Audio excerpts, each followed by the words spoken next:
Antlers, assumptions, and artillery. I'm alive. Yea, gods, that was awful. But I live. Not 100%, but I live. Wasn't the smartest thing to do, but the danger level was manageable enough in a null scenario. Just remember to try and talk her into being a bit safer next time. Dispatch lightly chides Bjorn as he watches the investigative, medical, and maintenance services of the arcology rush towards the area. Yes, sir. Bjorn accepts the criticism. His logic was sound, but sound and watertight are different things. Still, you're her protector, not her jailer. In a null scenario, there truly is no safe place for her, but outside it.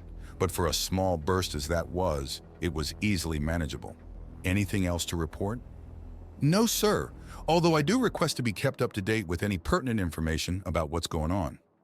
If it's relevant, and if you're willing to put up with the local private streams. Dispatch answers. They can be annoying, but they answer questions straight. They're fine, Bjorn says. Oh, really? Thank you. A voice says to his left, and he slowly turns to see a private stream standing next to him in a parade ground rest position. Very good stealth that, he notes. Thank you, Private Stream says, sweeping off his hat, revealing a pair of mouse ears and a furry face, before fastening it back on and dashing off towards where the null event was. I was wondering when the stream would draw attention to himself, Dispatch says with an audible chuckle in their voice. Now, once again, anything else to report? No, sir. Good man. Dispatch out? Dispatch states and hangs up. So you got everything squared away then? Martha asks, and he turns to nod. The gown is different this time. Instead of a long, slinky thing that swayed with her motions, she was in a mini dress that was thick enough to not outline things as Holly had liked to wear before, but instead is just showing enough that she's very, very much all woman, and a shimmering boa hanging over her shoulders adds to it. She's a cigarette away from being the living embodiment of a rich cougar. I do, and you're looking far too rich for my blood, he says, and Martha turns around, giving him a view of her entire outfit. Oh, do I? It's more comfortable than it looks, but I may very well pop right out if I move too fast. Martha notes, you're a partial mother figure to me. Please don't. Oh, relax, I'm just teasing and you know it. Then you should know that that was a tease as well, Bjorn replies. Still, you do look gorgeous. I foresee either a lot of closely related customers finding their way to the boutique here when they get the time, or a lot of petty fights over the clothing. Is that what you think it's like? Martha asks him. To be honest, I have no idea how the wives of an extended family treat each other. Are you vague friends in the same building? Distant family that you stick together in smaller groups of? A large, vicious circle that fights endlessly? I don't know, Bjorn says. It's different among different peoples. But in our case, we're a harmonious herd. While there are favorites, each favorite leads a smaller herd. And when that favorite is the most favored, her herd is as well. Our family makes a point of having it fairly distributed. We're not lacking for love, Martha says, and Bjorn nods. So that's good, Bjorn states, and she laughs lightly. It's sweet that you're concerned, though, and don't think I didn't see how your eyes wandered. You might not have an axiom presence I can read, but I've raised enough children to know which way a naughty child is looking. Martha teases him and saunters back to the group. We've got another winner. All right, let's try something new then. You can work the Winter Wonderland theme like an absolute queen. Let's see if we can't back you up into another season. Lil says, just as Bjorn receives another call. Sergeant Veer's here, he says, answering the communicator. This is a heads up. The incident near you is not an isolated circumstance. Something is happening, and it's causing numerous null cascades across differing arcologies. So far, there have been no repeat hits in arcologies, but we suspect that's only a matter of time, Dispatch says, and Bjorn frowns. Random null cascades, that's the sort of thing that causes a panic, and the locals will be far more eager to solve it than most others. We just need to weather the storm and they'll solve the mystery for us. Bjorn reasons. Correct. That's why until this null surge event is dealt with, all null-resistant Undaunted have a secondary search and rescue duty applied to things. Do what you did with Holly, but only if you can keep her safe at the same time. Understand? Got it. And with how much muscle we both have on us, even without Axiom to use, we can lift entire vehicles off of people. Yes, indeed, dispatch states. You have your orders. Carry them out, soldier. Sir. Yes, sir, Bjorn says as the call disconnects. He stashes it again and considers before reaching into his expanded pocket and pulling out some extra pieces of equipment. If Null hits them again, he'll need some tools to really help people. A pry bar, a first aid kit, and a pair of more potent flashlights are soon strapped to his belt. Just in case. Did I overhear that right? There have been other Null events? Something's up, but since it's something like this, it's likely to be solved in a hurry. It's not a mystery, Irma says as she helps hold up a deep chestnut brown cloth to see how it compares to Martha's hair and fur. The Axiom lane goes right through the system. One of the planets gets really close to it every now and then. Its gravity causes a distortion, and that can cause the Axiom to get really dense in some areas until it collapses and becomes null. She's right, it's never really in the lane or around the lane for long, mostly because the lane makes the world speed up and move faster when it's too close. But while that happens, really thick Axiom in random places. And if you're in the middle of something complicated while that's happening, Wadoosh, null, Lils adds. Oh, excuse me a moment. Thank you for telling me, Bjorn says as he reactivates his communicator. Dispatch, this is Sergeant Veers. Apparently these null bursts are a fairly routine phenomena that occurs due to a planet nearly going into an Axiom lane. We received the information even as I was speaking to you last time. I was just about to send a universal call to all our forces about this. Right, well I'll leave you to that then, Bjorn says before hanging up. Okay then, that seems to be all that cleared up. You look disappointed. Mostly with myself. Part of me wished that this was going to be the start of a grand epic throwdown as the rest of the Undaunted seemed to be getting.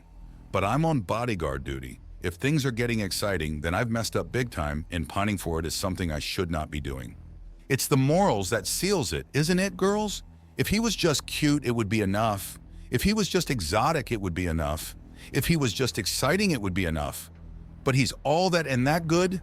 It's unfair, Holly says, and all the woman minus a very amused Martha sigh as one. You know, I'm getting rather tempted to stay up past my bedtime to see just how much you girls want to be with him, Martha remarks with a grin. After all, I haven't really seen those big muscles in motion. Oh, it's magic, Holly says in a deep, throaty voice, as her mind is clearly going to places they shouldn't with her mother in the room. Just a few more color palettes and we'll get ready for the club tonight. Oh, so you're not going into contrast?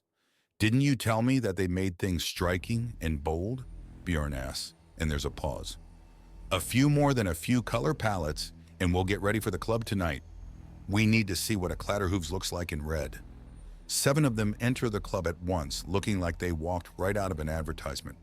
A rabbi's woman with legs bare but for a pair of belts wrapped around her left thigh, a quartet of opera gloves and her breasts barely contained by a strip of cloth wrapped around her chest. A tiny skirt more the size of a belt barely keeps her decent and somehow doesn't show anything inappropriate as she prances on platform heels with the skill of a dancer. Her nails are lightly painted pink and her jewelry is nothing more than a simple pair of bracelets and a black choker with a gold clasp. Her blonde hair shimmers like pale gold and flows like silk on the breeze as she struts into the club. To her right, a Lirac with her hair and the tip of her tail dyed pink.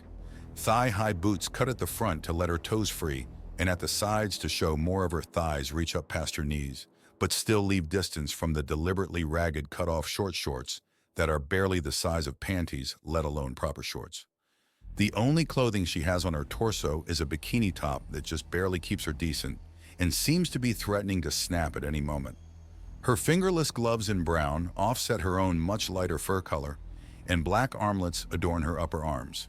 She has her own choker on, with a silver clasp and a pair of large hoop earrings dangle from her ears even as they support a raised pair of sunglasses.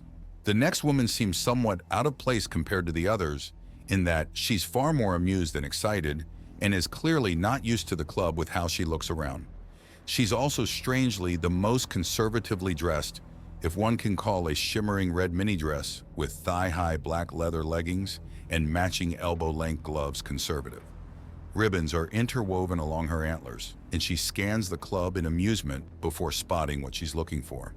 I'll keep a table reserved, children. Try not to have too much fun. I don't think these girls believe in such a thing, the sole male of the group says as she scurries off.